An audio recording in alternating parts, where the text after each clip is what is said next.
ساری شب فلمیں ڈرامے دیکھ سکتا ہے، مگر اسی زید کو جب دعوت اسلامی کے سنتوں کی تربیت کے مدنی قافلے میں عاشقان رسول کے ساتھ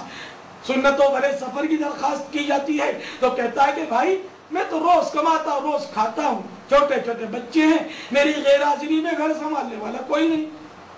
وغیرہ وغیرہ۔ ہاں جو واقعی مجبور ہے وہ معذور ہے،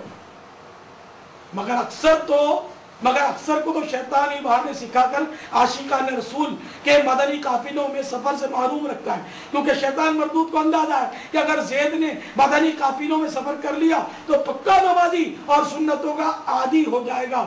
اور نماز جنازہ کے ساتھ ساتھ دیگر دعائیں وغیرہ سیکھ لے گا، انفرادی کوشش کے ذریعے دوسروں کو نمازی بنائے گا، اور پھر خود نیکی کی دعوت کی خوب دھومیں مچائے گا، اور ان پر استقامت پانے کے لیے مدنی انعامات کا کارڈ بھی جمع کروائے گا۔ لہذا اس کو مدنی قافلوں میں سفر ہی نہ کرنے دیا جائے، بس کسی طرح اس کو موت آنے تک دنیا کے دھندوں میں الجھا کر رکھا جائے تاکہ یہ آخرت کی تیاری سے محروم رہے اور گناہوں کا علاج کر ہی نہ پائے۔ مگر یاد رکھیے، آگاہ اپنی موت سے کوئی بشر نہیں، سامان 100 برس کا ہے، پل کی خبر نہیں۔ اے میٹھے میٹھے اور پیارے پیارے اسلام بھائیوں جو اس وقت صحرائے مدینہ باب المدینہ میں سن رہے ہو، اور دنیا کے مختلف ممالک اور پاکستان کے مختلف شہروں میں انٹرنیٹ کے ذریعے اور آڈیو یا ویڈیو کے ذریعے مجھے سننے والوں اور سننے والیوں کس قدر نازک دور آ گیا ہے کہ راہ مولا عز و جل میں مدنی قافلے کے اندر عاشقان رسول کے ساتھ چند روز سفر کے لیے اسلامی بھائیوں کو وقت نہیں، جبکہ یہی لوگ راہ مال میں ہر طرح کا سفر اختیار کرنے کے لیے تیار رہتے ہیں، خواہ کتنے ہی عرصے تک والدین اور بال بچوں سے دور دوسرے ملکوں میں پڑا رہنا پڑے، اس کی پرواہ نہیں کرتے۔ امریکہ اور برطانیہ، جاپان وغیرہ غیر مسلم ممالک کے ویزے کے حصول کی خاطر ایجنٹوں کے یہاں دھکے کھاتے ہیں، اور بعض اوقات ایجنٹ ایسوں کے لاکھوں روپے ہڑپ کر جاتے ہیں، اور بندہ نہ ادھر کا رہتا ہے نہ ادھر کا، اگر بیرون ملک پہنچ بھی گیا تو بعض اوقات طرح طرح کی دنیاوی پریشانیوں کا سامنا بھی کرنا پڑتا ہے۔ لندن کوئی جاپان چلا مال کمانے، دیوانہ چلا سوئے بیابان مدینہ۔ اول تو ویزا عارضی، پھر بسا اوقات جعلی ہوتا ہے،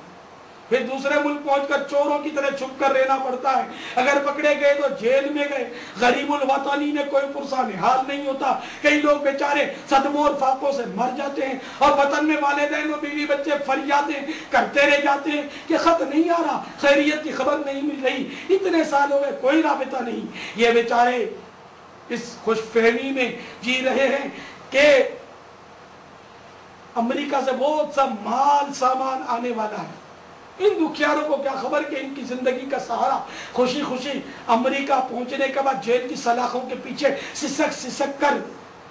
جان دے چکا ہے، اس کی لاش بھی گل سڑ چکی ہے اور ہڈی ہڈی منتشر ہو چکی ہے، بیچارے کی قبر کا نام و نشان بھی مل چکا ہے۔ آہ وائے بے کسی، مسکین و بے کس اور غریب الوطن مرحوم کو ایصال ثواب کرنے والا بھی کوئی نہیں، کیونکہ گھر والوں کو اس کی موت کا علم ہی نہیں۔ تو آپ کی معلومات کے لیے عرض کرتا چلوں کہ زندوں کو بھی ایصال ثواب کیا جا سکتا ہے،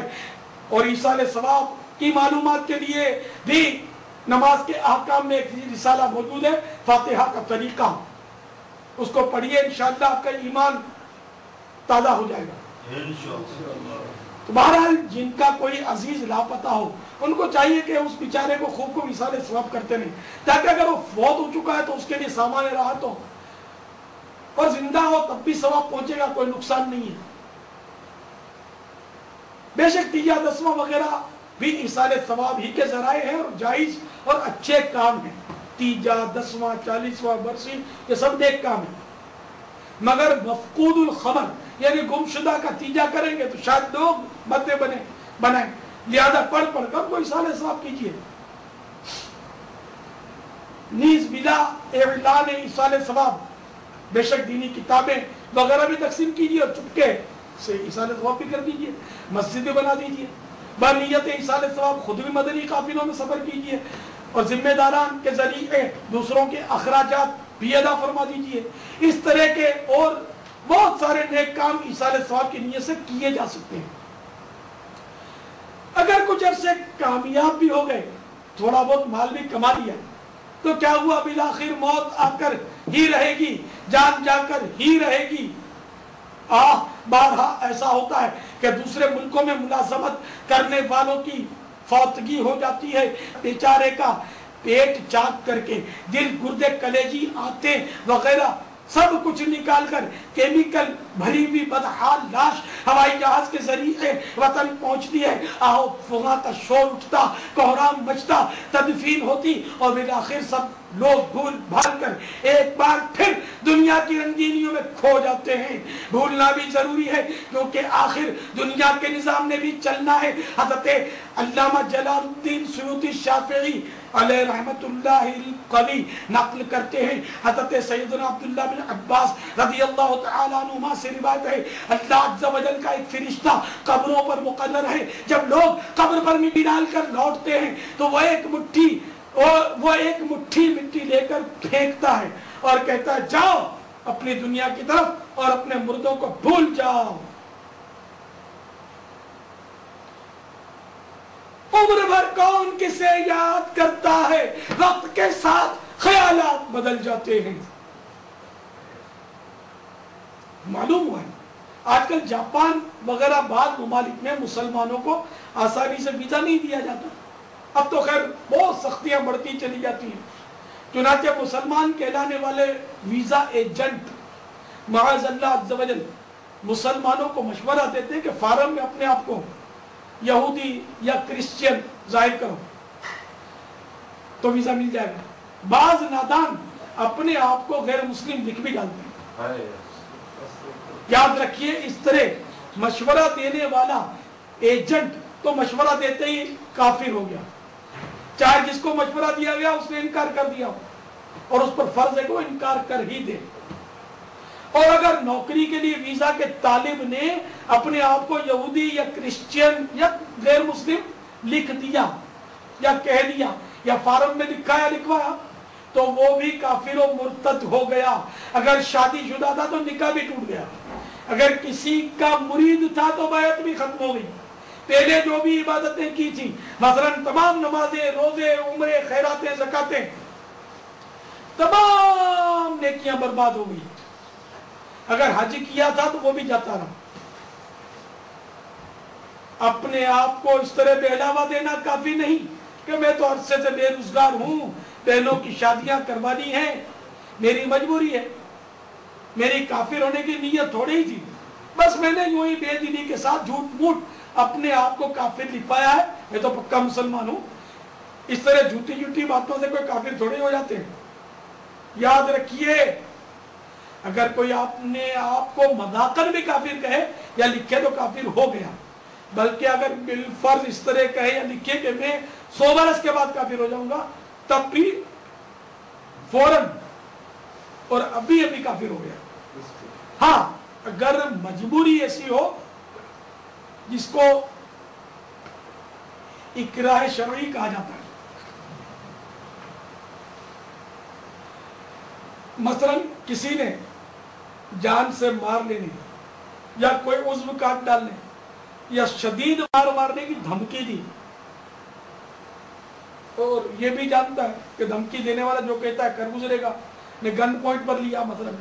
تو یہ جانتا ہے کہ اگر میں نہیں مانوں گا اس کی تو یہ فائر کر دے گا، تو ایسی صورت میں اگر وہ جیسا کہہ رہا ہے دھمکی دینے والا کر گزرے گا تو اب اس کے مطابق اپنے آپ کو کافر کہا لکھا یا اس دھمکی دینے والے کے حکم پر بت کو سجدہ کر لیا تو کافر نہ ہوگا، جبکہ دل ایمان پر مطمئن ہو۔